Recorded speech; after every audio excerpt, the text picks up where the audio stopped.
और बढ़ते हैं आगे और एक और बड़ी खबर है। रियो ओलंपिक से पहले कुश्ती में डोपिंग को लेकर दंगल जारी है। रेसलर नरसिंह यादव के डोपिंग में पॉजिटिव पाए जाने के बाद अब प्रवीण राणा को ओलंपिक के लिए भेजा गया है।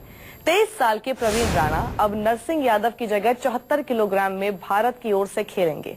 इस बीच आज नरसिंह यादव के मामले में नेशनल एंटी डोपिंग एजेंसी की सुनवाई भी है। हालांकि ये तकरीबन तय हो चुका है कि नरसिंह यादव अब ओलंपिक का हिस्सा नहीं बन सकते। इस बीच आरोपों के हवाले से ये भी खुलासा हुआ है कि नरसिंह यादव के खाने में दवा मिलाने को लेकर साजिश रची गई।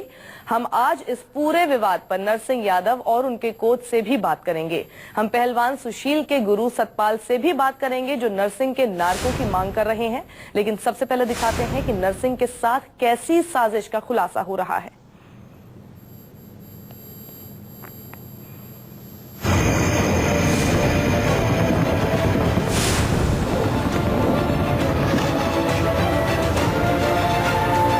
रेसलर नरसिंह डोपिंग केस में चौंकाने वाला खुलासा हुआ है।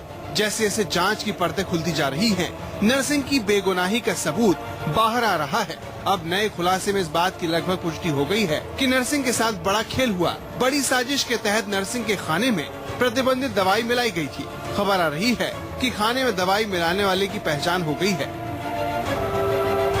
रेसलिंग फेडरेशन ऑफ इंडिया के प्रेसिडेंट ब्रिजभूषण सिंह ने कहा है, सोनीपत के रेसलिंग कैंप के रसोइयों ने एक शख्स की गतिविधियों पर सवाल उठाया था।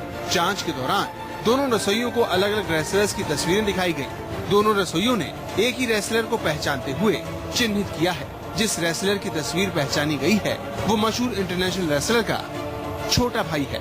घटना के दौरान सोनीपत कैंप में था और वो एक दफा नरसिंह के कमरे में भी दाखिल हो गया था।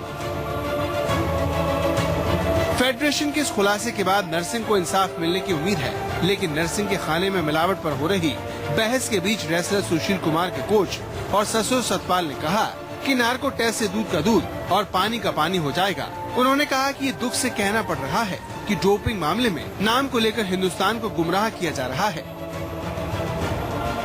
पूरी सख्ती से इसकी इंक्वायरी करनी चाहिए और जो लोग दोषी हैं, अगर भारतीय कुश्ती संघ दोषी है तो आप उसके खिलाफ कार्रवाई, क्योंकि पूरी जिम्मेवारी उनकी है। उसके बाद नेशनल कोच है, उसके बाद उसके डॉक्टर हैं, उसके फिजियो हैं, तो वो क्या कर रहे थे।